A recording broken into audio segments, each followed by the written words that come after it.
Esto es La Entrevista con Raúl Valladares.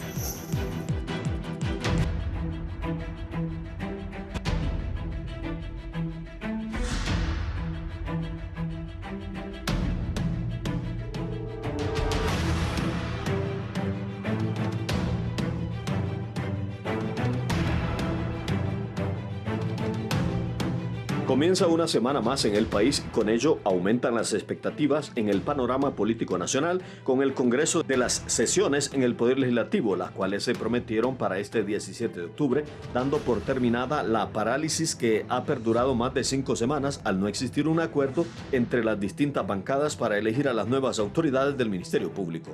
No obstante, distintos sectores han exigido a los diputados dejar a un lado el tema del fiscal general y regresar a las sesiones abordando otros asuntos que el país urgentemente necesita, pero el ambiente previo no pinta nada bien, ya que en estas semanas las bancadas, lejos de lograr consensos, siguen divididas. El jefe de la bancada del Partido Nacional, Tomás Zambrano, sostuvo una confrontación en redes sociales con el secretario de la Presidencia, Héctor Manuel Zelaya, quien en primera instancia saludó la iniciativa de los alcaldes del Partido Liberal, quienes exigen a sus diputados respaldar la propuesta de la bancada de Libertad y Refundación para la elección del fiscal general y adjunto. El comunicado publicado por los alcaldes liberales evidencia la manipulación y falsedad del Partido Nacional cuando dicen que el pueblo no decidió que Libre tuviera mayoría en el Congreso Nacional. Ellos bloquean la elección del fiscal por las razones que todos sabemos, dijo Héctor Zelaya. Por su parte, el diputado nacionalista Tomás Zambrano respondió que el cociente electoral también ha beneficiado a Libre en los departamentos de Valle, Choluteca, Copán, Intibucá, El Paraíso y La Empira, donde diputados nacionalistas que sacaron más votos que los diputados de Libre, que están en el Congreso, quedaron afuera. Libre tiene hoy 50 diputados gracias al cociente que hoy criticás, porque para lo único que es bueno Libre es para criticar, sobre todo sin saber de lo que se habla. Entre tanto, Héctor Zelaya contestó a Zambrano que esto no es cuestión de niños, es de hombres, así que apriétela y no le tenga miedo a rendir cuentas de sus cuestionados 12 años pandoros. Dejen de bloquear la elección del fiscal. Honduras no merece que ustedes la sigan jorobando junto al pueblo. Se los vamos a volver a demostrar en el 2025. La secretaria del Congreso Nacional, Angélica Smith, aseguró que el titular del Congreso Nacional, Luis Redondo, convocó a los diputados para el martes 17 de octubre a sesión ordinaria y señaló que lamentablemente se ha visto retrasado, que hoy muchos están señalando de que hay una parálisis legislativa en el Congreso Nacional y ante estas críticas del pueblo que quiere vernos legislando. Nosotros tenemos el compromiso, es el mandato popular. En ese sentido, la designada presidencial Dori Gutiérrez expresó que el país no está para que sigamos confrontados, sino que, por el contrario, está para que de una u otra forma busquemos las soluciones dialogando y pensando en los intereses de Honduras, no en intereses de partido o particulares.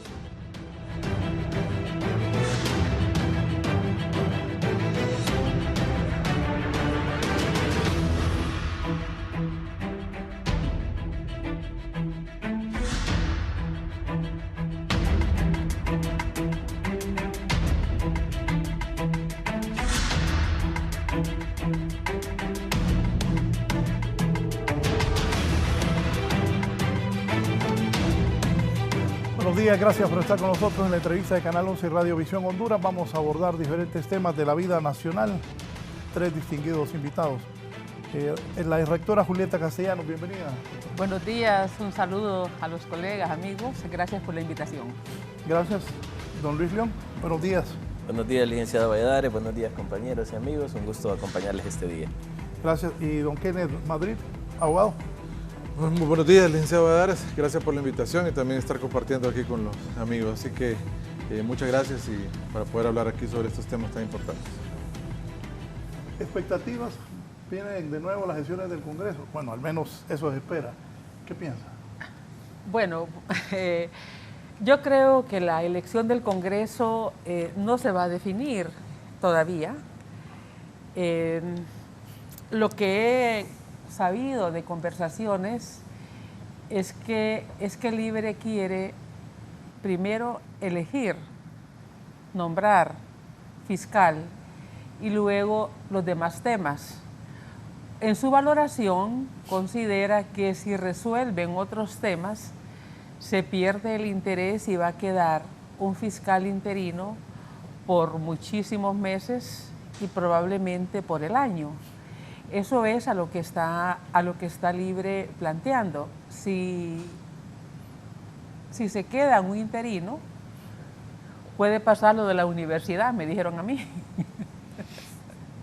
que ya van 6 años. Entonces no queremos que eso pase y por lo tanto para ellos el gran menú, el gran pastel por ahora es fiscal general y fiscal general adjunto. No hay otro tema político de la magnitud de ese interés, porque obviamente es un cargo que se politiza. Cuando los temas de la justicia se politizan, obviamente ese es el interés más grande que hay en los políticos. No obstante, me parece a mí que los diputados deberían tener una agenda alternativa de los grandes problemas que ellos deberían estar interesados y que deberían estar insistiendo en esos grandes problemas que tienen que ver directamente con el Ejecutivo y que pasan también por el Congreso Nacional, pero no miro en la perspectiva que se vaya a elegir fiscal. Y por otro lado, y con esto cierro, es las expectativas futuras. Si no hay sesiones, porque la oposición puede convocar y puede aprobar, pero si no logran, si no sanciona el Ejecutivo, van a lograr los 86 votos. Es muy difícil porque Libre no se va a quebrar. Al interior de Libre, pese a que hay, dificultades, esa parte la tienen clara. Y creo que más bien lo que se percibe es que se desgajan miembros del grupo de Jorge Cálix. Así que creo que la intención de la coordinación de Libre es hacer un solo bloque libre, que no se quebrante, y ahí van a hacer muchos esfuerzos para que la oposición no llegue a los 86. ¿Para usted, don Luis? Yo creo, licenciado Valladares, que hay un reto inicial con la convocatoria del día de mañana en el Congreso Nacional, y es tratar de no patinar en ese bucle que estamos de dos propuestas que de alguna u otra manera son estériles porque no logran la votación. Y eso debió haberse construido en estos 45 días de parálisis que ha tenido este Congreso Nacional, donde imposiblemente los políticos han sido lo suficientemente proactivos para tener un diálogo, para poder llegar a un consenso. Se habló de mesas de diálogo, se habló de reuniones de jefe de bancada, pero al final no se construyó nada ahí. Y llegar a esta convocatoria 45 días después sin un acuerdo solamente mantendrá esa crisis legislativa que se ha venido arrastrando. Yo creo que uno de los retos importantes es entender que no se puede tener obstaculizada la agenda legislativa por caprichos políticos. Segundo, que no se puede tener la verdad absoluta por cada uno de los partidos políticos, y en especial Libertad y Refundación, que no cede, teniendo en cuenta que no tiene más de 50 votos en el Congreso Nacional, 55 votos es lo que alcanzó, versus una oposición que está mucho más cerca de poder lograr una mayoría calificada. Entonces yo creo que el reto será, primero, ver con qué ánimo llegan los diputados al hemiciclo el día de mañana. Segundo, cómo será el manejo que se dará desde la directiva del Congreso Nacional de esta convocatoria, y sobre todo ver, y creo que eso sería interesante en el caso que se hubiese dado, creo que no, si hubieron algunos acuerdos que no se han divulgado, que están bajo la mesa en silencio y que puedan aparecer el día de mañana de manera abrupta, y cuál sería la reacción de quienes estén fuera de ese acuerdo. De ahí en adelante, entender que esto es una agenda política partidaria y que esa agenda política partidaria no va a permitir un avance legislativo óptimo. A mí sí me preocupa un poco hasta dónde podemos estar sin un fiscal general. Yo creo que tampoco es que Honduras está perdiendo muchísimo en términos de acción de la investigación. Estuvimos casi 10 años sin fiscal general. Entonces, digamos, no es que la institucionalidad está paralizada, los fiscales están trabajando, las fiscalías están en acción. Entonces, digamos, yo me sumo al mensaje de la rectora, es un tema político, es un tema de interés partidario, porque evidentemente hay un enfoque claro, el fiscal que esté ahí me protege o me ataca. Y la persecución se ve desde una perspectiva política y no desde una perspectiva integral de las necesidades de justicia de un país. Así que esperemos que puedan tener una certera reunión el día de mañana, y si no, si mañana no funciona, yo creo que este proceso se va a alargar probablemente para el otro año. No es que no va a haber reunión mañana.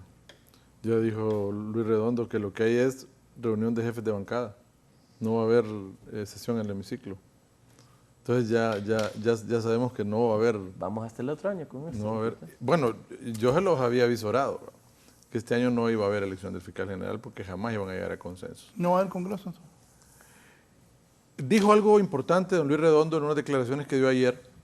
Dijo que si no había forma de que él, con unas boletitas que había entregado a cada uno de los diputados, que marcaran cuál era el de su preferencia, dijo que eso lo iba a sistematizar el día de mañana en la reunión, y si con eso no alcanzaba la mayoría absoluta, la mayoría calificada, dijo que entonces iba a proceder a ver qué es lo que seguía para poder tener una agenda legislativa. Por lo menos dejó abierta la puerta ahí, sabiendo que no puede tener paralizado el Congreso Nacional de esa forma, porque el pueblo les está exigiendo que se reúnan. O sea que ya la agenda legislativa debe seguir adelante. Ahora, y va a ser bien difícil en esto que pueda haber una agenda pluralista o inclusiva si solo sigue habiendo una agenda de libertad y refundación en el Congreso. Eso va a ser complicado, porque igual lo que necesita mayoría calificada no se va a lograr, ni mayoría simple, ahora que no tienen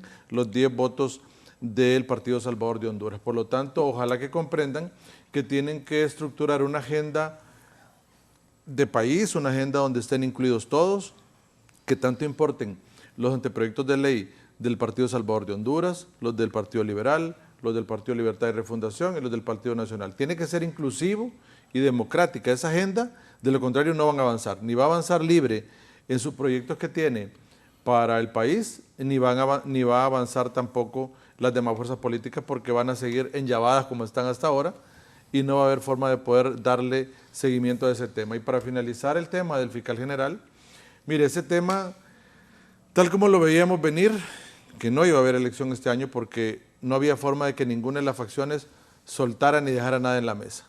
Quiere ser esa o ninguna. Y ninguna conciliación llega al final de esa manera, ¿verdad? En el que cada quien suelte algo. Ahora, vamos a tener fiscal interino por largo tiempo. Eso significa que el señor Daniel Cibrián va a estar ahí por una larga temporada. Y miren, este tema, cuando el diputado Redondo decía que era ilegal que estuviera ahí, mire, a veces las cuestiones son de justicia. Ahora, lo que es justo es lo que está amparado en el principio de legalidad.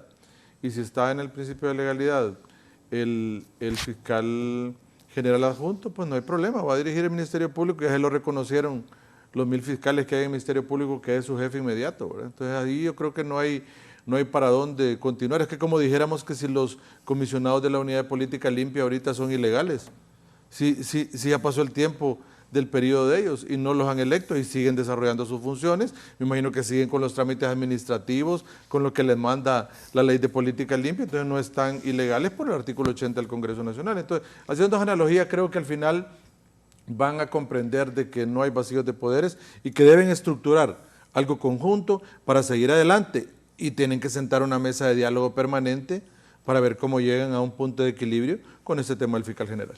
No hay elección de fiscal. Pero ¿y van a ir a trabajar al Congreso? ¿Van a sesionar o no? Yo creo que lo más preocupante es el proceso de desinstitucionalización que el país está viviendo, ¿verdad? Porque han estado los órganos electorales, son los que han estado en primer lugar desde, bueno, el primero es el Tribunal Superior de Cuentas.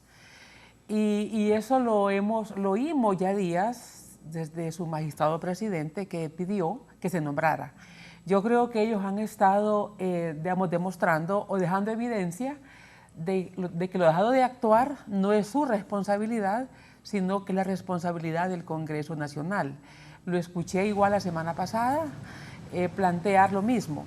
Entonces, si no estamos teniendo instituciones que el mismo Estado está torpedeando, porque si el Congreso Nacional no nombra a los que tienen que estar al frente de esas instituciones, entonces tenemos una formalidad de Estado, pero no tenemos un Estado que esté funcionando.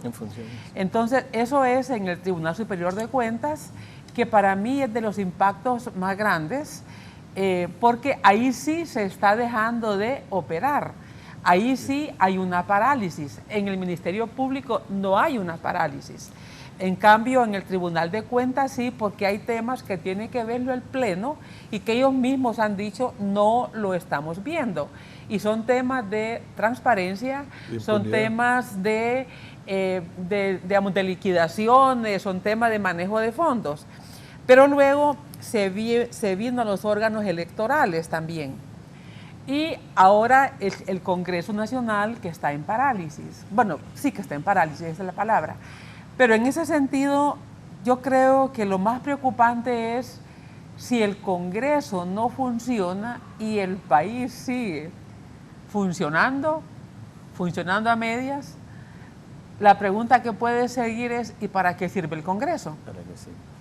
Y esa es la gran preocupación, y creo que es lo que debería de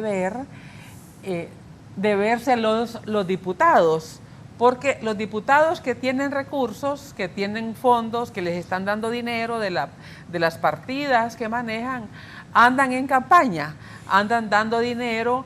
Los diputados que no reciben esos recursos, pues deben estar en parálisis. Y yo no sé si estos diputados están viendo el escenario, cómo los está viendo la gente, cómo los está evaluando, cómo está valorando el trabajo legislativo. Y ahí es donde puede venirse una crisis de legitimidad. Están electos los diputados, sí, es legal, están electos, les están pagando, pero la crisis de legitimidad, ¿cómo se justifica la existencia de un Congreso que está en parálisis?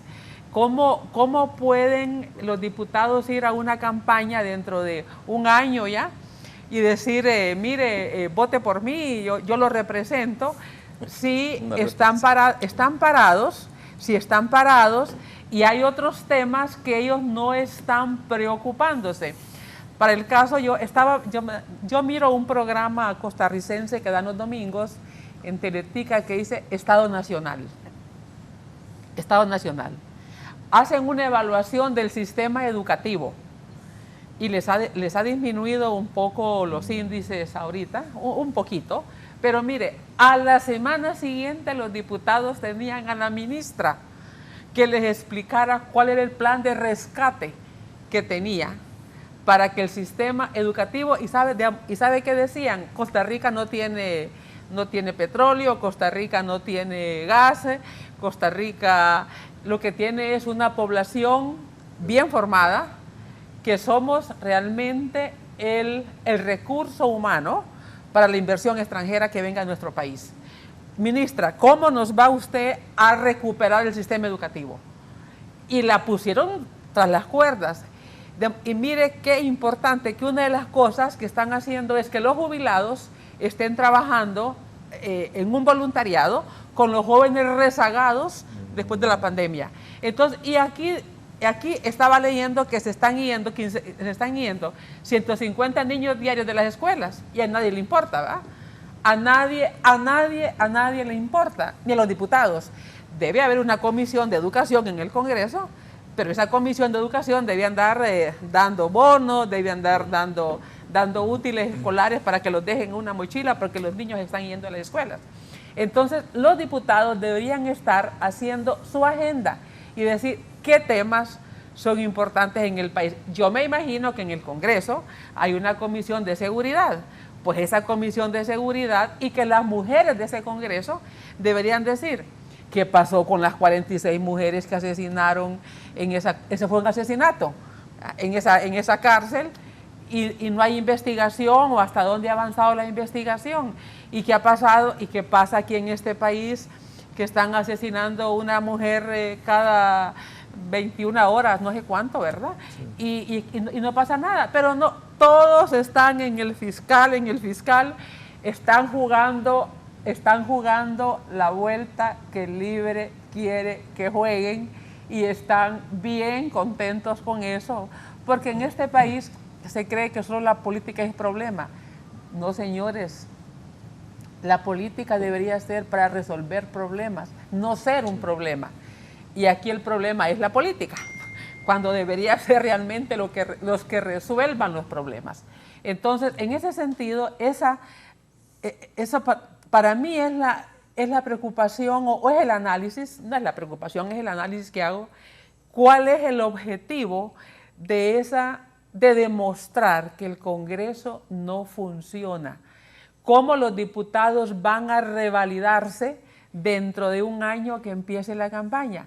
Los diputados de Libre se están revalidando porque andan entregando bonos, andan dividiendo Anacafé, andan haciendo trabajo político, están formando los colectivos, tienen un ministerio del Poder Popular para formar los cuadros de choque, andan en eso. Y los otros diputados no, aquí estamos, andamos hablando nada más diciendo, entonces no van a encontrar cómo justificar su cargo dentro de un año que empiece la campaña. Luis.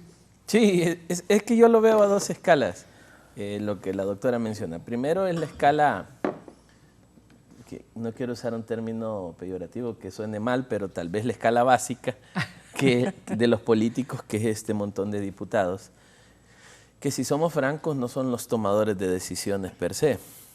Digamos, ahí hay una desconfiguración política de la institucionalidad muy fuerte que viene arrastrándose de hace muchos años, porque antes el cargo de diputado era un cargo muy respetable, ahora me parece un cargo muy... Entonces, digamos, esta escala básica de la política partidaria, que en esa desconfiguración ha perdido el rol y la funcionalidad que debe tener un diputado, la importancia de un diputado, siendo el Congreso Nacional el primer poder del Estado, donde se convirtieron o dejaron de ser, mejor dicho, esos padres o madres de la patria que representan el bienestar y el interés colectivo, a un básico soldado de partido que solo obedece la línea de que el dueño manda, ¿no? Entonces, yo hacía un análisis el otro día de 128 diputados que hay en el Congreso Nacional propietarios, ¿cuántos conocemos? A lo sumo 15. ¿Dónde están los otros 115 diputados, 114, 113 diputados? Y es el punto ese, que al final el objetivo no es llegar a construir, sino llegar a obedecer. Entonces entra la escala de mando de la política, donde entran los dueños de los partidos políticos, que son ellos quienes toman estas decisiones. Al final, siento que a veces somos un poco duros con los diputados, con el Congreso, incluso con el mismo presidente del Congreso Nacional, pidiéndole que resuelva un tema que no puede resolver él, un tema que no puede resolver los 128 diputados, un tema que van a resolver los dueños de los partidos políticos. Y ahí ese interés político partidario es el que no ha logrado desvanecerse en el ideario del espacio de la toma de decisiones. A mí sí me parece que hay una agenda clara en cuanto al funcionamiento del actual gobierno y lo que no debe funcionar. Mucho se ha hablado de que se quiere cerrar el Congreso Nacional y que se quiere declarar su inutilidad en el funcionamiento del Estado. Mucho se habla de la consulta popular y la Asamblea Nacional Constituyente, cosa que si uno quiere vivir engañado vale hacerlo. Libertad y Refundación ha sido su agenda y está en sus estatutos y está claro que ellos buscan una Asamblea Nacional Constituyente. Cuando le cedimos el poder debíamos estar claros de que se iba a intentar, al punto que aunque no lo hemos aceptado públicamente, en el ideario diario sabemos de que ellos quieren una consulta. Entonces, digamos, el hecho de qué debe funcionar y qué no debe funcionar. Y ahí quiero plantear algo que desde mi visión creo que está pasando. Si el Congreso Nacional de la República, si las instituciones del Estado junto con sus ministros, si el mismo Poder Ejecutivo desde la Administración Central empieza a dar resultados, ya no hay justificaciones para decir de que se deben hacer cambios jurídicos. Si Libre empieza a dar resultados amplios en Honduras con las actuales leyes, ¿para qué ocupamos leyes nuevas? O sea, tiene que haber cierto nivel de de estancamiento que dé argumento para poder hacer los cambios que el partido de gobierno ha venido pensando que deben hacerse. Y por el otro lado, la oposición no ha logrado tener una marcha realmente clara de lo que debe hacer para que esto no pase. A mí me parece que la improvisación política también pasa factura, al igual que la improvisación de país que tenemos en el diario vivir. Más allá de si se elige un fiscal general o no, Raúl, más allá si realmente vamos a lograr activar las sesiones del Congreso Nacional, que siendo francos, en año y medio que nos ha dado ese Congreso activado, o sea, teniendo sesiones, no ha salido nada bueno de ese Congreso Nacional. Se derogaron las sedes, una demanda popular, pero no se ha ratificado, ya estamos a mediados de octubre.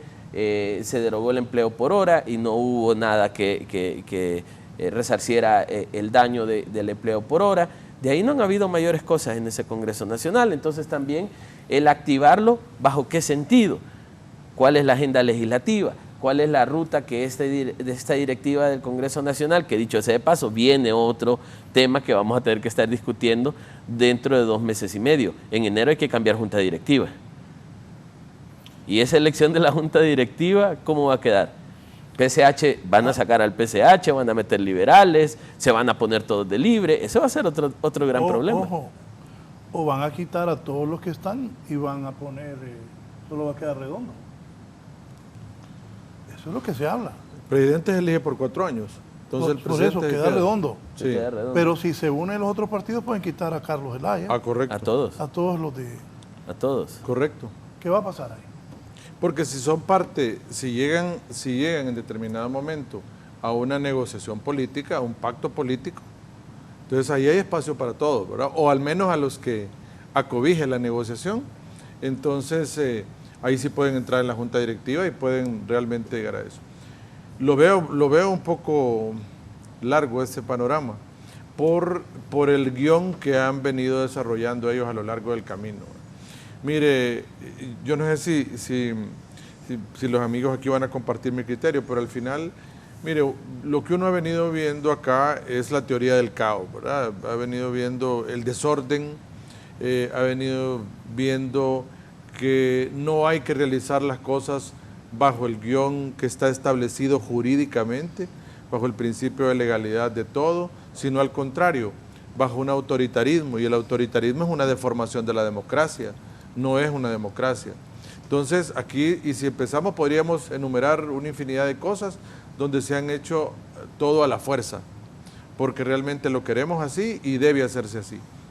Entonces, al parecer, como que estamos en una bola que va tomando forma cada vez más grande, como una avalancha, en el cual estamos llenándolo de insumos para crear después un gran caos, ¿verdad? ¿Qué podría ser? Bueno, aquí lo han mencionado ustedes, puede ser una Asamblea Nacional Constituyente, puede ser otro tipo, puede ser una consulta, que si nosotros vamos por las vías legales, no hay forma de que pueda pasar. No hay votos, y que se intentara, la Constitución ya lo establece, fue parte de la reforma que dio la Comisión de la Verdad y Reconciliación, plebiscito, referéndum, solo el Congreso lo puede autorizar, no hay votos. Entonces es un panorama complicado donde que no se quiere aceptar la realidad de lo que realmente sucedió, de que el pueblo dejó cuotas electorales en el Congreso y que no hay otra forma de poder hacerlo. Si se hace por otra forma, es el autoritarismo. Entonces ahí es donde hay que tener cuidado. Creo que si Libre se atreve a pasar esa barrera del principio de legalidad y entrar al autoritarismo, ya estamos a las puertas de eso. Pero los otros partidos se la pueden jugar a Libre. No, claro, pero es ahí, Raúl, por eso decimos nosotros. Hay directivas y las cambian. No, por eso. Pero es que es ahí donde uno dice, en el Parlamento hondureño, licenciado Valladares, ahí puede haber de todo y pueden negociar, perfecto, y pueden llegar a consensos y Libre puede conseguir los 85 votos, fascinante, 86 votos, perfecto, pero es ahí, buscando esos consensos necesarios, pero no por la otra vía. Y Libre aceptaría que le cambien todas las directivas y ponga directiva de oposición ahí. No, por eso. Ahí va, sería un caos. Digamos, yo coincido con el abogado Madrid del caos. Hay un caos, pero yo no sé hasta qué punto es un caos Pero a Libre no le gusta el caos. Un caos voluntario Sí. y construido. Para el caso, Libre tiene una composición que esta gente que hace el caos tiene una formación, una militancia, un origen de clase que es muy especial, y es la gente que hace la diferencia en Libre. El resto de Libre son liberales, ¿verdad? Pero esta gente que hace el caos es la gente que sostiene la vitalidad de Libre. Es la gente que sostuvo al presidente cuando estaba en la Embajada de Brasil. Contra esta gente, Libre no va a actuar. O sea, les permite, no sé si lo fomentan, no sé si les gusta, pero no hacen nada, precisamente porque ellos son los que sostienen a Libre. Si Libre pierde a este sector, se queda con liberales. Se quedan en Libre los liberales que tienen otras características. Por eso el presidente juega con los dos sectores. Te doy, los mantengo, ¿verdad? Los mantengo. Hay personas que dicen es un gobierno de la nostalgia, ¿verdad? Porque trajo personas del gobierno 2006-2009. Pero al mismo tiempo ese es un problema para Libre, el caos. Es un problema porque a la gente no le gusta el caos y le está interfiriendo en los servicios básicos, le está interfiriendo especialmente en el tema más sensible, o de los más sensibles, es el tema de salud. Fíjense ustedes que la gente no habla casi del tema educativo. ¿Saben por qué? Porque el sistema público es el que van los más pobres.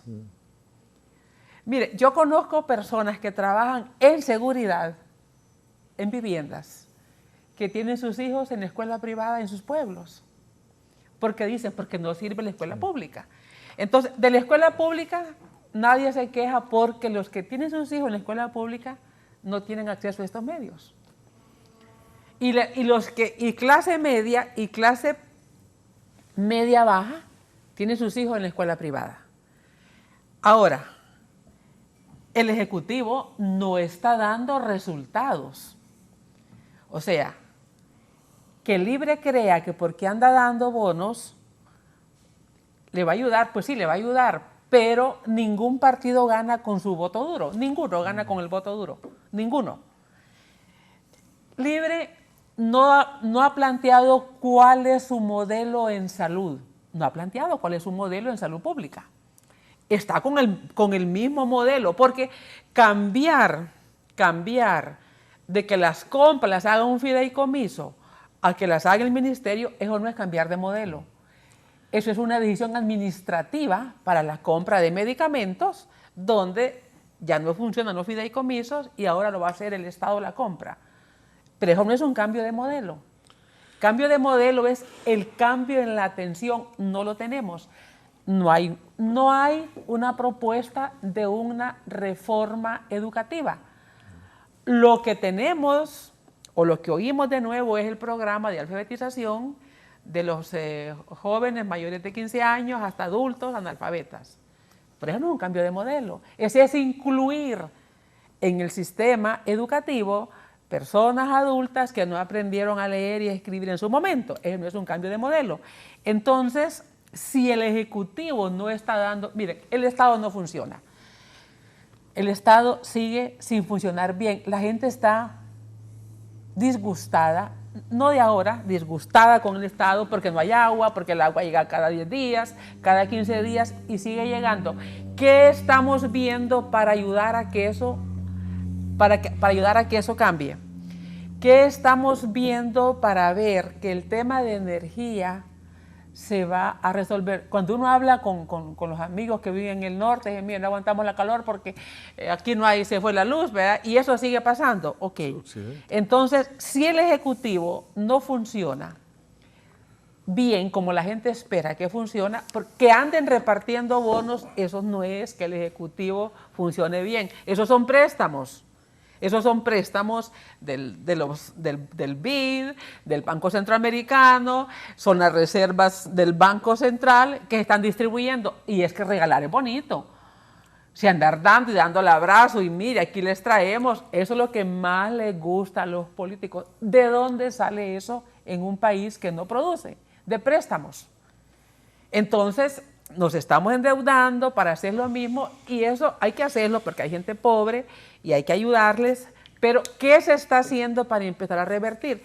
Eso es lo que no se está viendo y por eso lo que vemos es una continuidad de la misma forma de hacer política y de hacer gobierno que otros han hecho. Si nos dijeran, tenemos un plan para ir a ubicar esos niños que se están yendo 150 al día que están dejando las aulas. Eso sale hoy en uno de los periódicos. Nos lo estamos viendo. Entonces, ahí es donde nosotros quisiéramos ver a los políticos hablando de estos problemas, pero nos tienen, y yo estoy haciendo el esfuerzo en el foro de no quedarnos en el tema de si va a haber elección de fiscal ahora o junta directiva en enero, porque eso es lo que quieren que nosotros estemos diciendo. No va a haber junta, van a disolver el Congreso, hay que poner las alarmas. No, señores, ustedes ganaron para administrar bien el Estado. Ustedes dijeron que las cosas estaban mal y tenían razón. Por eso 1.7 millones de gente votó por ustedes para que hicieran las cosas diferentes.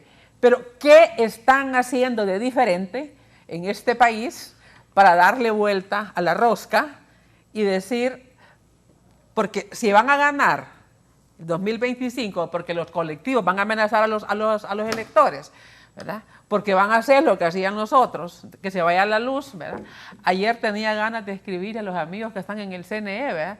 Tienen gran reto cuando en Ecuador a las 8 de la noche ya tenían el 90 punto algo de las actas escrutadas y ya la candidata González, creo que es el apellido, dijo, acepto, yo no voy a decir que hubo fraude, no voy a decir que hubo manipulación, han ganado ustedes, ¿verdad? La derecha, ¿sí? Entonces, ese es el reto, cuando en Costa Rica a la hora tienen los resultados, cuando en Ecuador, vaya que con Ecuador nos parecemos más, ¿verdad?, que con los ticos, ¿verdad? Cuando en Ecuador, hasta con la inseguridad, ¿verdad? Dan los resultados. Ese es el reto que aquí tienen las instituciones y eso hay que pedirles. Señores, ocúpense de los problemas que la gente está pasando, porque eso es lo que les va a pasar factura. No es elegir fiscal. Mire, la preocupación por elegir fiscal es de nosotros. Sí. Porque comprendemos la necesidad de la institución. Para la gente, la preocupación es que van al hospital y no hay medicinas. A otros se preocupan porque la escuela está cerrada, porque, como les digo, es el más pobre el que va ahí, ¿verdad? Y el pobre, bien, sí, al final no tiene quien lo represente, ¿verdad? Los que no tienen empleo, los que van al mercado y encuentran que la canasta básica, que 3 chiles verdes le valen 20, 25 lempiras, ¿verdad?, que un aguacate le vale 30, esa es la preocupación que hay. Y para eso, ¿qué plan tiene el gobierno para mejorar la calidad de vida de la gente? Eso es realmente lo que debemos decir a los políticos. Antes de la pausa voy a ir a París, Francia. Ahí se encuentra mi compañera Andrea Hernández en vivo esta mañana, ya mediodía, más del mediodía en París. Está en la Convención Mundial por la Alimentación Infantil que se desarrolla en París, Francia. Y por cierto, ahí está la presidenta Xiomara Castro. Adelante, Andrea, hasta París. Gracias, licenciado Raúl Valladares. Esta tarde desde París, Francia, reportando para comentarles cómo avanza el llamado del presidente francés Emmanuel Macron para el desarrollo de esta Convención Internacional por la Alimentación Infantil. Se ha convocado a al menos 89 países del mundo, representando en el caso de Honduras la presidenta Xiomara Castro, para tratar el tema primero de presupuestos, de qué manera se van a ayudar a los países en vulnerabilidad alimenticia para impulsar el tema de merienda escolar. Sabemos que en Honduras hay niños que van a la escuela para obtener ese beneficio de alimentación y, por supuesto, nosotros estamos dando seguimiento a los eventos que se van a dar durante esta semana también en colaboración con el Programa Mundial de alimentos desde esta ciudad. Licenciado, si tiene consultas, estamos en directo para Canal 11. Bien, ¿qué actividad va a tener estos días la presidenta en París? Si nos recapitula, por favor, Andrea. Se van a reunir con algunos organismos internacionales, licenciado, incluyendo el Programa Mundial de Alimentos. También a las Naciones Unidas se encuentran aquí otros organismos como Cruz Roja, importantes presidentes del mundo que han llegado hasta este país, luego de que se viviera momentos de tensión durante el fin de semana por una alerta antiterrorista que cerró el Museo del Louvre, por ejemplo, en las últimas horas, y que ya hoy se retoman las actividades. Esta convención se va a desarrollar mañana martes y el miércoles en esta ciudad de París. Bien, gracias Andrea. Estaremos en contacto con mi compañera Andrea Hernández, que está en París, dando cobertura a la visita de la presidenta Xiomara Castro a Francia.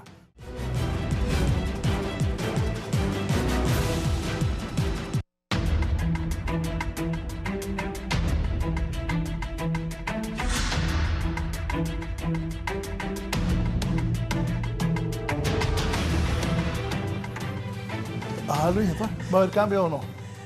Sí va a haber cambio, pero digamos, va a ser un cambio muy complejo.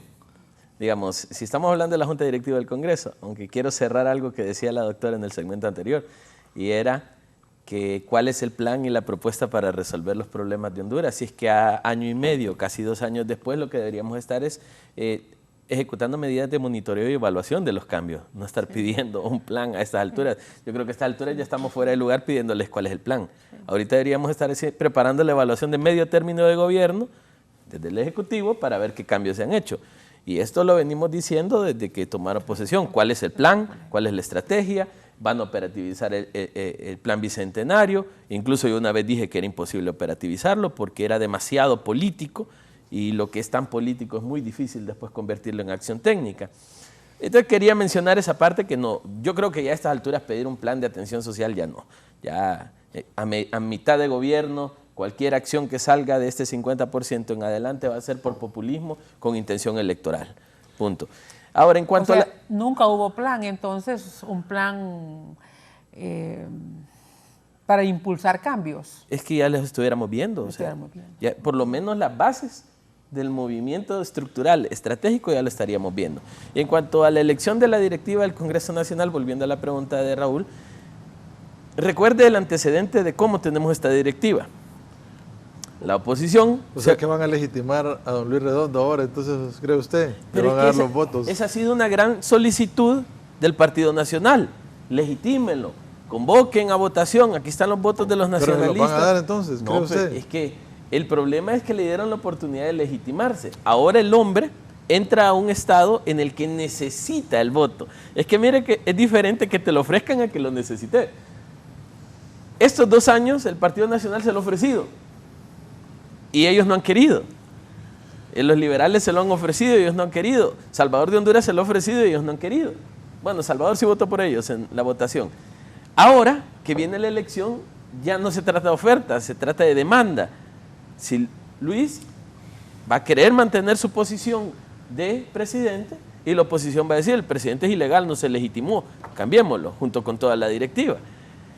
Entonces ahí va a haber un conflicto. Pueden ser las condiciones también. Pueden ser las condiciones. Te legitimamos a cambio de, pero la decisión no la toma Luis Redondo. Es que el bendito problema que tenemos es que él no es el interlocutor. Pero con las críticas que le ha hecho sus compañeros de partido o excompañeros de partido sobre su gestión, que lo han llamado Luis XV, Luis XVI, no sé, ¿verdad? Por eso es muy difícil que pueda... no sé cómo va. Fíjese que no había pensado en esa parte de que... puede ser exigencia. Esa ratificación no solamente tendría el Partido Nacional probablemente en contra. ¿Cómo van a votar los diputados que los ha perseguido? Que les ha quitado, que los ha mandado a espiar, que les ha quitado los asistentes. Es lo que denuncian. Repito lo que denuncian ellos. O sea, él no puede contar de entrada con su bancada. Con el PCH que no cuenten. Punto. Los liberales molestos, nacionalistas molestos, y si entra en la discusión que el hombre está mal electo, entonces va a empezar una presión de la oposición, aquí hay que cambiar presidente. ¿Y qué pasaría si la presión de la oposición le dice al Partido Libertad y Refundación, cambiemos al presidente, legitimémoslo, ponga otro, nos sumamos otro en la directiva y le apoyamos en varias de las leyes que usted quiere? Entonces Libre se puede argumentar que fue una elección y por el bien popular. Y el otro tema es el virtual presidente que tenía el Congreso, que era Jorge Calix, no sabemos qué papel va a jugar en ese momento. Porque si Libre tiene que buscar un buen cuadro dentro de la bancada del Partido Libre para presidente, ellos no tienen otro mejor que él. O sea, digamos... No, van a poner a alguien que claro que tiene. Veo a la doctora. Claro que tiene. Claro. No, estaba oyendo nada más todavía. No, pero digamos, estamos hablando en términos de lo que el Congreso necesita en capacidad de diálogo. Los diputados muy visibles de Libertad y Refundación no son nada flexibles, son gente de choque. Pero aquí Raúl los tiene y es una cuestión muy compleja. Acuérdese que con la facción disidente, ¿no? Sí, entonces, pero no podemos descartarlo. El problema es que no podemos sugerir un escenario único en el cual no podemos dar seguridad, dado que hay muchos actores y muchos intereses ahí. Entonces, digamos, elección de la directiva y ratificación de Luis Redondo, porque en este caso, aunque la Constitución no habla de esto, y hay que dejarlo claro, la Constitución no habla de ratificar al presidente. El presidente elige por 4 años un solo mandato. Pero como no fue votado correctamente. Pero este tema sí va en este Congreso sí va a aparecer el término ratificación. Y cuando aparezca el término ratificación, ¿cómo lo va a manejar Libertad y Refundación?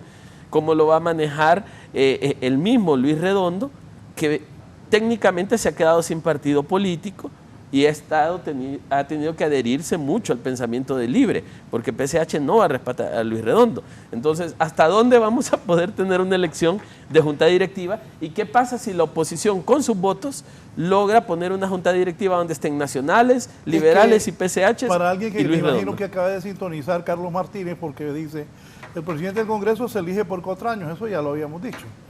Y el resto de la junta directiva por 2 años. Por eso estamos hablando de eso, porque ya están los 2 años. Claro. Y viene el cambio de la junta directiva. Pero por algo, no de la presidencia. Digamos, yo lo que miro que el M28 se ha consolidado y ha casi eliminado a los otros 8 grupos que conformaban los movimientos internos. A unos eliminados, pero con saña, ¿verdad? Excluidos, digamos, excluidos, es la palabra, no eliminados, excluidos. Y otros invisibilizados pacíficamente. Pacíficamente me refiero, estás ahí, te doy una cosita, pero para que sobrevivas, pero no sos importante, ¿verdad? Otros que nada. Cuando digo nada, marginados. El 5 de julio y otros más. Pero en el M28 está la disputa, pero por algo el coordinador del partido trata muy bien al grupo de Jorge Calix dentro del M28. ¿Verdad? Es un grupo duro, es un grupo fuerte para pelear. Es un grupo fuerte para pelear, es un grupo duro y Libre lo necesita, pero además le ha dado instituciones. Le ha dado instituciones que son importantes, que tienen presencia nacional. Copeco tiene presencia nacional. El IP es importante, ¿verdad? Y por ahí también dicen que Banasupro hay una cuota importante. No tiene, él tiene Copeco. Tiene el IP y el PANI. El PANI, sí, pero son grupos, pero Banasupro me han comentado que comienzan a penetrarlo. Entonces es probable, ¿verdad? En ese sentido es importante. Por alguna razón lo tratan bien. Por alguna razón no deja de ser una opción. Claro, ahí también el otro grupo fuerte, pero que me dicen no tiene base social, no tiene el barrio, es el grupo de la ministra de ese fin. Tiene jóvenes... ¿Cómo no tiene el barrio? A ver. Quien penetra el barrio en la campaña, quien tiene esa base es el grupo de Calix. Sí. Eso es lo que me han planteado. Sí. Entonces, en ese sentido, por ahí habría que ver. Hay que ver el Congreso Nacional, está de candidato al BESI el vicepresidente Pino, Hugo Noé Pino. Habría que ver si es también una salida... Que Hugo podría haber sido precandidato Libre. pero no lo apoyaron. Por eso le propusieron apoyarlo para el BESIE. Sí. Lo que conocemos es que él habló con el presidente Zelaya y le dijo, no, ahí ya está definido quién es, quién es, ¿no? No quiero decir más. Entonces buscó una salida. Entonces, esta es una salida, ¿verdad? Sí. Probablemente el vicepresidente Noé Pino no se sienta cómodo con el Congreso, con lo que está pasando, y me imagino que sí, ¿verdad? Me imagino que sí, porque los límites entre lo académico y lo político no siempre, no siempre se pueden llevar con elegancia. No son muy finos. Sí.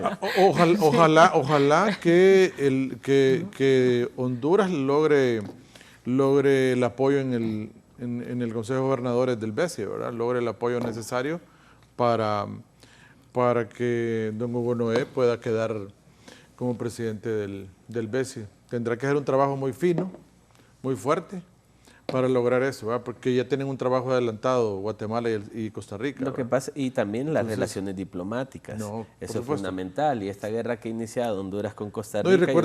Y recuerde que Taiwán tiene un tema ahí pendiente, ¿verdad? Entonces Taiwán está apoyando a cualquiera de estos dos países, entonces veremos en qué termina, pero bueno, al final, mire, yo creo que el tema del Congreso es un tema que tiene muy molestos a los diputados de la oposición por el tema del autoritarismo, ¿verdad? Mire cómo es este tema.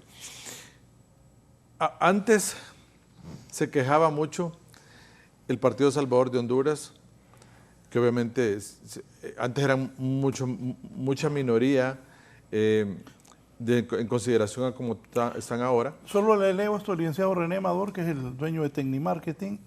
Primero, en las últimas 3 campañas, primó la confrontación, la polarización a 2 caras, Partido Nacional versus Libre. El Partido Nacional 2 ha perdido tiempo valioso, no han renovado cuadros, los más allegados a Jo controlan el partido. 3, los liberales se sitúan en menos de 2 dígitos y no se parece ser una alternativa de cara a futuro. Salvador recoge 4, una fuerte valoración negativa, 7 de cada 10 de medio lo descalifican. ¿De quién es la empresa? Tecnomarketing, del licenciado René Amador. Libre, en este entorno de nacionalistas muy degradados, Partido Salvador de Honduras y liberales a la baja, acrecentan sus opciones de alcanzar otro mandato libre, excepto si la oposición se atrinchera en una bandera de unidad. Ok. Bueno, ahí sí, eso sí. Entonces era lo que yo le decía, bajo estas circunstancias ahora. La oposición le molestaba el autoritarismo que había en el Congreso Nacional, porque ellos antes estaban prácticamente borrados, porque tenía mayoría simple el Partido Nacional. Ni les daba la palabra, ni podían hablar, 0. Ahora que llegan ellos acá, el pueblo hondureño votó por un cambio, y votó por un cambio no por lo que sucedía en los 2 gobiernos anteriores, 20 años atrás, porque en el bipartidismo era fácil, el que ganaba tenía mayoría simple siempre, sí. ¿Verdad? Ahí no había para dónde. Y por eso era fácil gobernar en el Congreso Nacional. Llevar acuerdos. Exactamente. Entonces ahora que entra prácticamente ya en juego 4 fuerzas políticas, 3 mayoritarias, pero entra la 4ª, obviamente que se complica el asunto, y como el pueblo no le dio mayoría simple a nadie, repartió diferente las cuotas electorales, aquí es donde está el problema ahora, y ahora se está enfrentando la oposición, y creo que el más golpeado es Salvador de Honduras, porque ellos eran los más golpeados con el autoritarismo que había, con la ley con la ley orgánica del Congreso Nacional, y ahora que ellos están, ahora que uno de sus partidarios llegó a la presidencia del Congreso, les dio la espalda, y obviamente hay un resentimiento terrible en el Partido Salvador de Honduras, y ahora el Partido Libertad y Refundación agarró ese autoritarismo que hay en la ley, y obviamente no se quiso reformar, no se quiso cambiar. Bueno, yo recuerdo que don Luis Redondo presentó un recurso de inconstitucionalidad sobre la inmunidad parlamentaria, pero ahora me imagino que ha de querer que no la fallen, ¿verdad? Porque ahora eso no es tema de agenda ni se quiere derogar. Entonces, al final uno ve que antes había una propuesta de ellos y un cambio, incluso en campaña, pero ahora al estar en el Congreso ha pasado otra cosa totalmente diferente, sí. Y una estrategia distinta de trabajo, y siento, como le dije al inicio, yo no sé si será un guión estructurado o no, pero al final esta llama que aviva a Libertad y Refundación ha permitido mantener vivo Libertad y Refundación, pero en detrimento no solo del Ejecutivo, como usted lo manifestaba, sino también en el Congreso Nacional. Ahí hay una ingobernabilidad terrible, hay un caos, y realmente ahora, en todo este tiempo, únicamente han presentado como 900 anteproyectos de ley, de los cuales solo han discutido 272, quedan 700 pendientes, ni con dictamen ni discusión, y estos 272 no son claves para la determinación del país, en nada, en lo absoluto. Yo solo, antes, entonces, doctora, no le quiero violentar el derecho, pero una pregunta para el debate. Cuando decimos mantener vivo a Libre, ¿a qué nos estamos refiriendo? Si es vivo en el entorno político y control del Estado, o vivo electoralmente hablando. Porque yo, honestamente, no he escuchado un solo ciudadano que me diga que está feliz con este gobierno. Yo no. Sí. Entonces, si nos vamos bajo la perspectiva de mantenerlo vivo electoralmente, no es cierto que estas encuestas revelan la realidad. Porque Libre tiene muy poco voto duro en comparación al voto duro que tiene el Partido Nacional. Hoy amaneció tomado el SANA de nuevo, por los colectivos de Libre. Cuando yo digo vivo es mantener su voto duro. Sí. Mantener su voto duro. El voto duro de Libre, que igual puede estar desencantado. Eso que pasa en el SANA puede ser parte de ese desencanto del voto duro. Mire, Libre tenía un voto duro. El voto duro es cuando que no se está en el poder. Pero fíjate que yo veo que ahí es el voto duro. Mire, el voto duro se mide cuando el partido no está en el poder, porque es el voto leal. Ese voto que dice no voto, yo voto por mi partido, cualquiera que sea el candidato. Gane, pierda, lo que sea. Cualquiera que sea. Ese voto de Libre en el 2017, con todo el mal gobierno del Partido Nacional, era del 14%. Andaba entre 14 y 17%. Ese es el voto duro de Libre. Ahora, ese es el voto que mueve Libre a las manifestaciones, es el voto que mueve a quemar llantas, es el voto que mueve a tomarse edificios, es el voto que mueve a tomarse un ministerio. Ese es el voto duro de Libre. Una pregunta. Ahora, hay gente, sí. Por eso el SANA.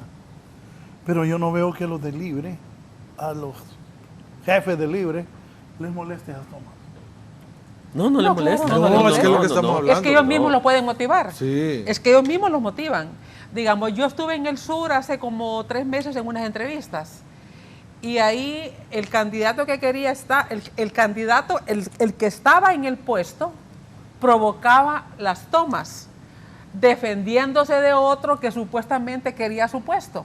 Es que Libre va a empezar a entrar a esto. Yo me imagino que habrá mucha gente de Libre que se siente en lista de espera. Ya le dieron 2 años a fulano en el cargo, en un buen cargo, ahora que nos den el turno a otros, ¿verdad? Y va a empezar esa pugna interna. Entonces, cuando yo me refiero a mantener a Libre, es mantenerlo con su consigna contestataria. Mire, Libre, si no tiene la consigna, la consigna, digamos, del narcoestado, de la narcopolítica, la consigna antinorteamericana, los 12 años. Por 12 años, y eso le gusta a un nivel de gente, a la gente que vive de eso, que le dan para que se mueva por eso. Eso es, claro, Libre tiene una cúpula que eso lo alimenta, porque también mover eso depende que esta cúpula se mantenga en esos cargos. Entonces, en ese sentido, a eso me refiero cuando digo, mire, digamos, Libre no va a mover a un liberal o a alguien de centro derecha, de centro izquierda que le pueda apoyar a que tome un edificio. Eso lo hace algún nivel de gente, no lo hacen todos. Pero eso es la presión que ejerce Libre, y Libre tiene unos diputados que también son ese tipo de operadores. Libre tiene diputados para ese tipo de trabajos, ¿verdad? Mucho más que otros partidos. Usted no va a ver un diputado del PCH o de los liberales que le muevan gente para que se tomen una calle, para que tomen un edificio, ¿verdad? Entonces, pero Libre sí tiene ese tipo de operadores. A eso me refiero mantener, porque esa es la esencia, eso es parte del quehacer. Ahora, yo coincido con usted en que no había plan. Sí habían buenas propuestas teóricas. O sea, Libre tiene en su plan bicentenario buenas propuestas políticas, conceptuales, porque tiene teóricos de la política. Y los teóricos de la política saben hacer análisis. ¿Cómo operativizar eso en un plan? Ese es el problema que ha tenido Libre. Yo sé que Libre le ha pedido, hay instituciones que le hagan un plan, Se los ha pedido, no voy a decir a quiénes lo ha pedido, pues se los ha pedido. Pero, ¿solicitud de apoyo o a las instituciones públicas que desarrollen su plan? No. No. A instituciones fuera del Ejecutivo. Queremos que nos hagan un plan, que nos ayuden con un plan. A esta altura de 2000. Llevan el plan, aquí está el plan. A ver, no sirve. Sí, puede ser, pero se los ha pedido. O sea, lo que significa es que Libre tiene buen discurso, tiene propuestas políticas de desarrollo, si queremos, políticas para cambios, pero ¿cómo lo operativizan? Ese es el problema. Ahí estuvo el choque y ya van 20 meses. Y yo coincido, mire, si no se empieza a trabajar en una propuesta, a ejecutar una propuesta, los primeros 3 meses de gobierno ya no lo hizo. Ya no lo hizo porque ya el entusiasmo se fue, ya se va, bueno, por ahí. Y yo sí creo que hubiese sido un buen ejercicio ciudadano y debería hacerlo, darle seguimiento cuando un gobierno comienza. O sea, hacer un estado de país de cómo lo entregó el anterior y de, bueno, en esto, ¿qué está pasando? Pero eso no ha pasado y los que lo hacen pues son atacados con ferocidad. En cuanto al tema de esto, de este caos, si Libre, y ahí vamos a su misma pregunta, si Libre no le permitía a los colectivos hacer lo que hacen, ¿qué harían los colectivos?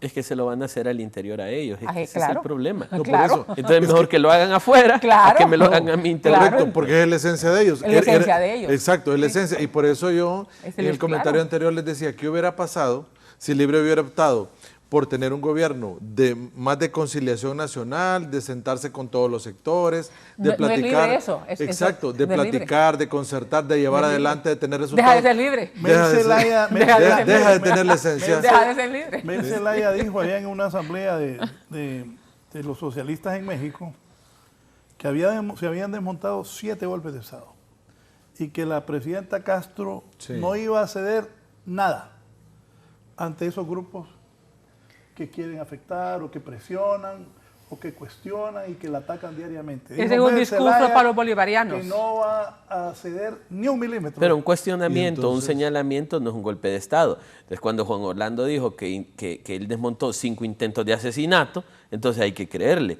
Pues entonces es cierto cuando él decía que me querían asesinar y nosotros nos dimos cuenta. Yo quiero ser honesto en es esto. que sobre lo que dice Kenneth, ahí Mel Zelaya está diciendo que la presidenta no va a ceder, no va a ceder. que va a seguir igual. Va a seguir igual, correcto. Porque eso alimenta... ¿La presidenta o él? Los dos. Los dos. Pero entonces eso alimenta su propia institucionalización del Libre, o sea, mantiene viva la llama. Ahora me pregunto yo, si seguimos con este caos en el que estamos actualmente, yo no miro entonces cómo va. Entonces no vamos a tener ya legislatura. A mí me dijeron, la presidenta no tiene 2 ministerios. ¿Cuáles? Pregunté. El de la presidencia y me costó que me dijeran el otro. Bueno, yo creo que al final no me lo dijeron, ¿verdad? Porque el resto ha sido una fragmentación, que es una fragmentación verticalizada, sí. Sí. Verticalizada. Pero es lo complejo, ¿verdad? Porque dicen, bueno, pero ¿cómo se ejecuta? Pareciera que hay un caos. Pareciera, pero es un caos con una jerarquía también. Sí, pero no hay porque el caos no es dispersión de poder. No, el poder está concentrado. No, claro. Ahora le pregunto yo. Aparentemente caótico. Ahora, por eso nos preguntamos nosotros, en este caos que al final le genera insatisfacción a muchos usuarios y a muchos ciudadanos, ¿le va a alcanzar a Libre esa insatisfacción para ganar las elecciones. Ese es el tema y ese es el detalle, porque eso era. y causa insatisfacción en el Congreso Nacional, causa insatisfacción en el Ejecutivo. Ajá, entonces, esta insatisfacción, que ya sabemos, de acuerdo a algunas tendencias de encuestas que hemos visto, que la popularidad de la presidenta Castro ha bajado, ¿no?, estrepitosamente. Entonces, le irá a alcanzar. Falta aún un año para que se comience el banderillazo Yo no electoral. creo que hayan reformas electorales. Tampoco yo. No las van va a haber No, reformas no las van a ver. electorales porque Libre va a aspirar a ganar con el 30%, con el 32%, porque en realidad no, si se mantiene la mayoría, es que no es mayoría, minoría, o sea, para Ahora, ganar, ellos van a mantener eso porque no van a ocupar alianza, porque yo dudo que en realidad Libre en una elección futura pueda concitar aliados, porque hemos visto cómo trata a los aliados. A menos Ahora que funden partidos para eso, como ha sido en la historia siempre. Ahora, yo les voy a decir algo. Si la oposición trabaja fuertemente en este momento bajo una estrategia y un plan inteligente para toda la oposición unirse para las próximas elecciones, ahí sí pueden vencer a Libre. Lo que pasa es que el antecedente de alianzas no es bueno. Es que, digamos, bueno. si esta alianza PSH Libre no hubiera sido fracasada, habría mucha confianza para hacer alianzas adelante. Sí. Pero el problema es que, Se acabó la ¿por qué no hay acuerdos políticos? Porque libres no confían en nacionalistas en libres, liberales. Pero si la hacen bien, por eso les dije, si la hacen bien, inteligente, bien trabajada. El riesgo es que una vez en una alianza, supongamos que en una alianza se pone al candidato del PSH como el candidato y gane, respete la alianza. O sea, el problema es que el antecedente no es bueno para generar confianza de que la alianza puede ayudar. Pero si ellos saben que va a ser la única salida que tienen o la única oportunidad que pueden tener para equipararse con Libertad de Fundación.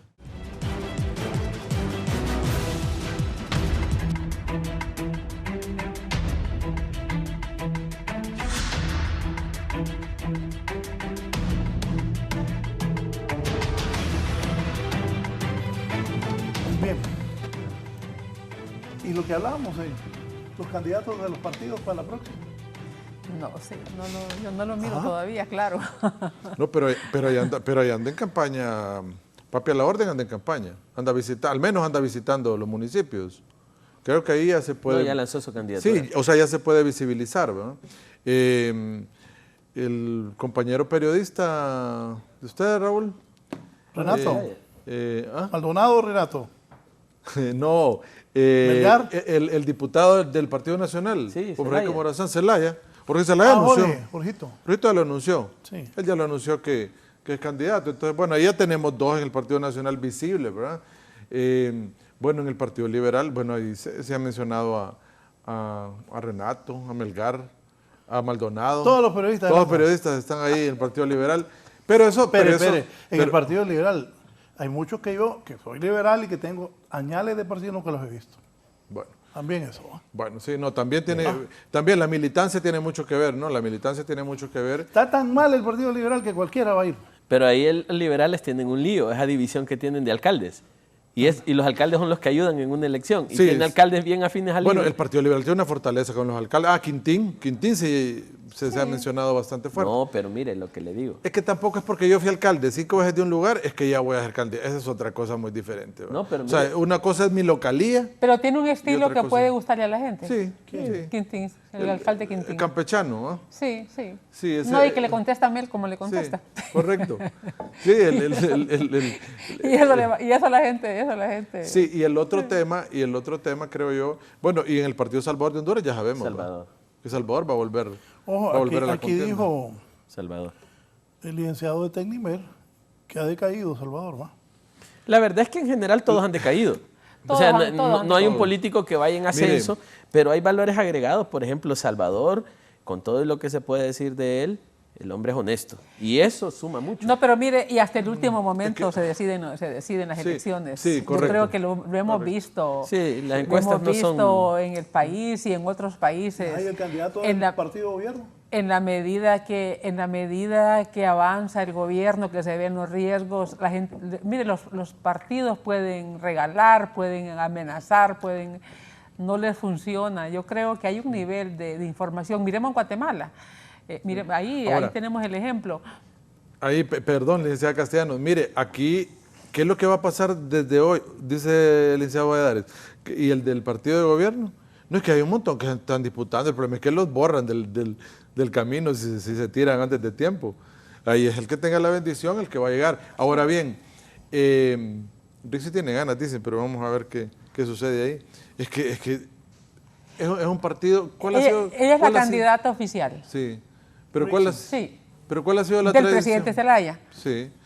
Ahí la tradición ha sido eminentemente familiar. El problema es que ahorita no ajusta ya no hay.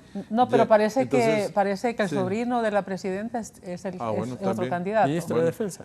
Sí, ministro de Defensa, bueno, y el otro Jorge Cálix, entre los tres. Ahí está, ahí ya conocemos a los visibles. Ahora, el tema es que, ¿qué va a pasar, Raúl? Aquí... Mauricio Ramos también. Bueno, Mauricio Ramos yo no sabía de él. Entonces, ¿qué va a pasar? Bueno, ahí, de con aquí a un carreteras, año... ¿cómo están? De aquí a un año que se levante el banderillazo, muchas cosas pueden pasar en un año. Yo creo que coincidimos, ¿verdad? Pero ¿cómo es que dice el gallo? Se han visto muertos desnudos con las manos en la bolsa. ¿Qué pasa si en este año aparece un forastero ahí de la política, entra y gusta a la gente? Es que ese es el riesgo. Un Milei. Sí, un Milei. Alguien que se atreva a decir las verdades y las hable abiertamente. ¿Sabe quién escuché el otro día también? Escuché que alguien como Milei, el perro amarillo. No. Le estoy diciendo lo que escuché. Cuidado. No, Acuérdense. Hay una brecha grande ahí. No, pero ahí hay una brecha muy grande. Mire, ¿sabe qué pasa? Que no lo sé, no creo si le alcanzaría. Mire, acá hay una franja ahorita, en las últimas dos votaciones, hay una franja de más o menos 1,5 millones de jóvenes que son los que están definiendo una elección. De los que comenzaron a votar en el 2017 y de los que votaron ahora en el 2021. Son los que están, y usted lo sabe, que están definiendo la elección. Y ellos fueron los que definieron la elección de la presidenta Castro. Que por ahí el perro pudiera tener una fortaleza.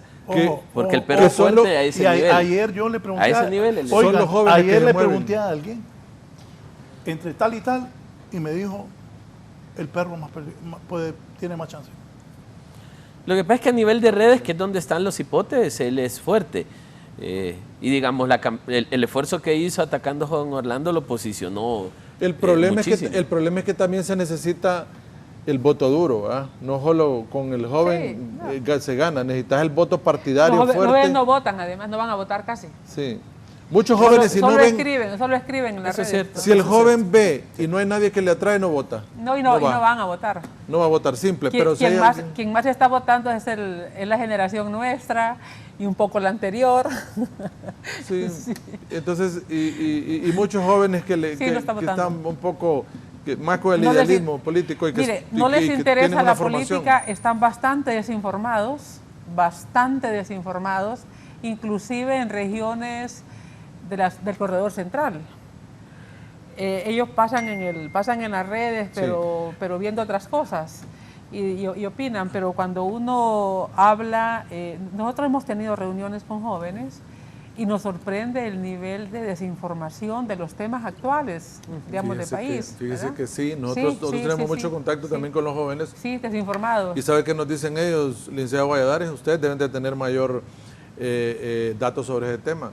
No ven televisión ya, solo ven redes sociales, ven, todas las redes sociales que hay, y ya no están informados, no ven televisión en vivo. Usted sabe que el segmento que ve televisión es ya la gente que está arriba de los 30 años. Me dijo uno de los directores de cámara, la reacción inmediata de él solo pasa en TikTok. Sí, es lo que le digo. Sí. Y la noticia solo ven el titular, no el desarrollo de la noticia. Eso es lo preocupante, es realmente lo preocupante. Porque lo preocupante de una juventud que no esté debidamente informada, que no esté debidamente del acontecer nacional, de qué es lo que está sucediendo, puede también cometer errores al momento de escoger a sus autoridades. Por eso andan dando bonos a la tercera edad, andan dando bonos a los electores. Doctora, ¿y andan dando bonos a la gente que saben que va a votar. Para que votes por simpatía. Doctora, y el problema de jóvenes no informados hoy, saquémoslo del tema electoral, Si es que dentro de 15 años ellos asumen el país y no entienden nada del país. O sea, tenemos jóvenes que no entienden nada del sistema de país, cómo funciona, y ellos van a asumir nosotros el país. hemos hecho trabajos que los jóvenes no saben ni cuántos diputados hay por su departamento. Y no saben más en Occidente, porque hay más nexo del diputado con la gente que los de Tegucigalpa y los de Cortés. Porque el nexo entre las personas y el diputado no se establece personalmente, lo establecen a través de lo que saben, de lo que oyeron. Digamos, aquí el diputado no se vincula con el elector como se vincula un diputado en Copán o un diputado en Santa Bárbara. Que el diputado mueve la clientela. Pero ¿sabe quién es diferente? Pero ¿sabe quién es el responsable de que las cosas sean así?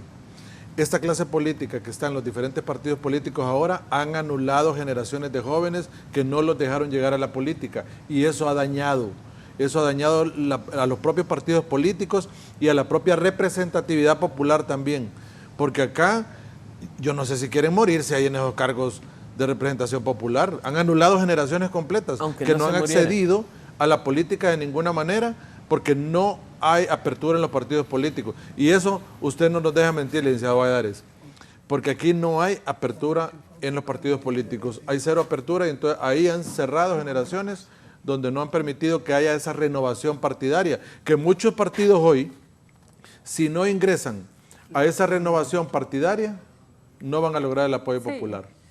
No, y mire, no solo es el relevo generacional, per se, que debemos buscarlo, o sea, quiénes van a asumir el país en los próximos años, sino la calidad de estas personas. La falta de formación política que existe en el país, que no es nueva, demuestra la calidad de diputados que tenemos hoy actualmente. O sea, realmente un análisis jurídico en el Congreso Nacional es penoso, si es que lo hay. Entonces, digamos... No, ni cívico. Ni cívico, valores democráticos. Entonces, suponiendo, veamos la descomposición del proceso al tipo de diputados que tenemos hoy. Diputados de muy mala calidad, en un porcentaje bastante alto. Nosotros habíamos hecho un estudio para las elecciones generales, y de la muestra que sacamos de los departamentos más importantes, de todos los partidos que iban a elecciones, 9 de cada 10 candidatos a diputados nunca habían leído la Constitución de la República. Sí. Iban a ser diputados. Sí. Entonces, si ese proceso de descomposición continúa, dentro de 10, 15, 20 años que asuman las actuales generaciones, no van a entender nada de eso. Y los que le han leído dicen que no sirve para nada. Sí. Mire, porque le han dicho que no sirve para nada. Sí. Y no es un tema de que vaya gente debidamente preparada, porque realmente el Congreso es eso, hay representatividad de todos los sectores de la población. Se trata de título, no se trata de título, lo que se ocupa es compromiso, de valores éticos, morales para llegar ahí. ¿Y es cierto que la están animando a usted que busque ser el presidente del país? No. Diga la verdad. Mire, no. Y cuando le he dicho yo cosas que son falsas. No, mire. No, al respecto a esto, que si le están pidiendo que adelante. No. Mire, ¿lo pensó en algún momento? No, nunca. Mire, siempre hay gente que uno le dice, mire, que yo votaría por usted si se anima, si se lanza. Siempre me han dicho eso desde hace mucho, pero no me interesa la política. Mire, yo no podría dar un discurso como los que digo que dan los políticos. Vamos a sacar a Honduras de la pobreza, ¿verdad? Les prometo bajar la energía eléctrica, bajar la canasta básica. No, yo no podría decir eso, porque yo sé que eso no depende de la voluntad mía, sino que depende de condiciones de la estructura económica del país. Y pasado 2 meses, y a mí me preguntan, y usted no dijo que iba a bajar la canasta básica, y no dijo que iba a subir los sueldos, las pensiones, las jubilaciones.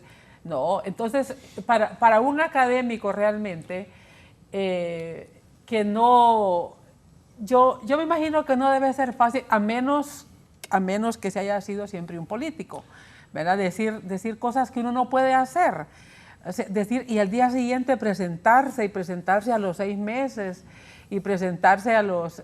Fíjese que le voy a contar, en una competencia, digamos, deportiva de las universidades, nuestros alumnos practicaban en la academia militar, en la escuela superior. Yo no me daba cuenta. Eso fue en el 2010. Y cuando me llega un recibo me lo lleva la vicerrectora de Asuntos Estudiantiles, la doctora América Alvarado, y me dice, tenemos que pagarle a la pedagógica tanto, a la academia militar tanto. ¿Por qué? Le dije. No, porque nuestros alumnos practican deportes en el gimnasio de la pedagógica y practican en la academia militar, en la piscina y todo eso. Digo, nosotros que somos la primera universidad, nuestros alumnos no tienen instalaciones deportivas, tenemos que pagarles. Sí, rectora.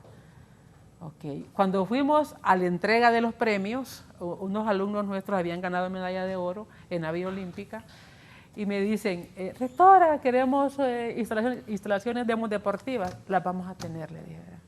No van a volver a ser humillados, porque además los dejaban practicar cuando sus equipos terminaban de practicar, obviamente. Primero practicaban los de la UPN y después el tiempo que quedaba era para los nuestros. Van a tener sus instalaciones deportivas. En el 2015 creo que las inauguramos. Buenas, por cierto. Buenas. Yo jugué fútbol en el campo de tierra que había ahí. Premiadas. No, yo fui campeón premiadas en Alemania. Nosotros recibimos premio en Alemania por esas instalaciones deportivas. Entonces me dijeron, queremos unas instalaciones siquiera como las de una universidad privada. Las van a tener mejores, porque esta universidad recibe el 6%. Y el 6% es para el desarrollo de la educación superior. Yo me acuerdo que hace muchos años también la universidad tenía el equipo de los Pumas de la universidad. A mí me gustaba ese equipo. Y lo que ella hizo es cierto, muy bueno ahí en las instalaciones de la Universidad Nacional. Ese campo, ojalá algún día sea estadio. Sí. Ahí donde jugamos en la universidad, en la cancha de tierra, que todavía está. Sí. Pero mire, le voy a decir, esos predios que eran 7 manzanas, las tenía FENAFUT hasta el 2028. Proyecto Gol era. El proyecto Gol. Sí. Para poder construir, tuvimos que ir hasta el Congreso Nacional para que nos ayudaran a que el convenio, a rescindir el contrato que tenía la universidad. Entonces, a veces la gente no sabe en qué anda uno cuando lo ven como un funcionario, ¿verdad? Uno anda haciendo gestiones para la Universidad Nacional, porque nos vinculamos al Estado. Entonces, con esto solo le digo que cuando uno ofrece, lo cumple. Y yo no podría ir a decir, vamos a bajar la energía eléctrica, ¿verdad? Vamos, porque sé que no depende del país. Entonces, por eso no, pero a mí ni me han ofrecido ni aceptaría, ¿verdad? No aceptaría. Licenciado, a usted le gusta la política, pero desde el estudio de la ciencia política. De la ciencia política. Como académico. De la ciencia política, sí. Pero no para el ejercicio del poder. No, Raúl, yo siempre he sido muy enfático en esto. Tratamos un poco de leer a los políticos. Espero equivocarme porque uno siempre quiere que ya haya autoridades electas, pero siempre dicen uno que así como en la víspera era la fiesta, ¿va? Y realmente la víspera que hemos tenido no ha sido agradable. No han habido consensos, no han habido pactos, no han llegado a nada, no quieren conciliar, no quieren dejar nada en la mesa. Y cuando uno concilia y quiere llegar a una posición donde uno deja algo, ¿verdad? Hay que dejar algo ahí. Y aquí no se quiere dejar nada ni por la oposición ni por el oficialismo. Yo no veo que vaya a haber fiscal general este año. Creo que esto va para el próximo año, tal como lo habíamos visto. Y bueno, ahí les va a quedar chance en enero, si logran llegar a pactos políticos, de hacer algunas reformas constitucionales que por ahí andaban, que por esa vía andaban los políticos buscando, elevar a rango constitucional algunas figuras para poder estar contentos los tres. Entonces creo que por ahí va a ir la cosa. Así que veremos fiscal general y fiscal adjunto hasta el próximo año. Gracias, don Kenneth. Don Luis. Mire, yo creo que este camino que ha emprendido el Partido Salvador de Honduras, empujando una agenda, y la oposición mayoritaria respaldándola, demuestra que Libre debe abrirse al diálogo, Libre debe abrirse a la flexibilidad, aunque se haya dicho que no se va a ceder, muy difícilmente podamos construir bases de desarrollo si no se cede. No creo que haya fiscal, honestamente, porque tenemos posiciones antagónicas demasiado cerradas y fuertes. La opción de una tercería puede ser, y yo cerraría con esto, Raúl, estamos cometiendo un error procedimental, y el error procedimental es que estamos armando planillas para votación. la ley determina que debe ser voto directo de los 5 miembros. Entonces lo correcto debería ser poner el nombre de cada uno y tirarlos a votación y los 2 que saquen los votos. Pero como estamos violando el procedimiento y estamos enfrascados en planillas de dupla, no creo que haya fiscal y yo me sumo, creo que eso va a ser hasta el otro año. Gracias.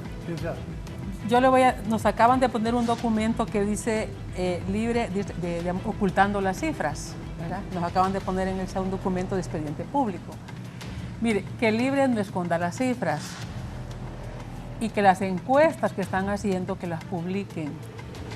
Encuestas de pobreza, lo que está pasando con la inseguridad, con la violencia. Aunque las cifras las escondan, los problemas salen. Pueden decir que hay más seguridad, pero pero los muertos salen, aparecen. Pueden decir que no hay pobreza, pero la gente valora que hoy está comprando mucho menos de lo que compra. La pobreza ha aumentado. Así que si creen que escondiendo las cifras, que escondiendo los problemas, el problema no existe, están equivocados. Es mejor que trabajen para resolver los problemas. Es mejor que sus funcionarios se dediquen a trabajar y no a estar atacando en los mensajes, que no parecen funcionarios algunos porque parece que pasan más ocupados del celular que de la gestión para las que son responsables.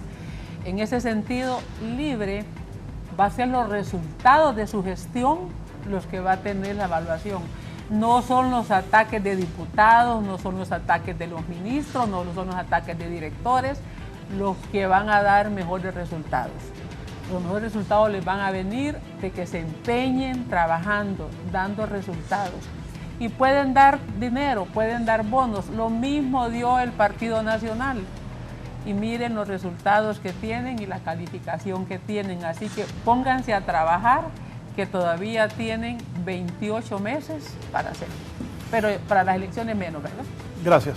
Bien, gracias a todos, que tengan una buena semana. Vamos a ver, no creo que entre hoy y mañana no va a haber fiscal. Van a comenzar pláticas cercanas. Ojalá, sería bueno. Pero sí van a comenzar. Pero nada definido. Nada definido. Tengan buena semana.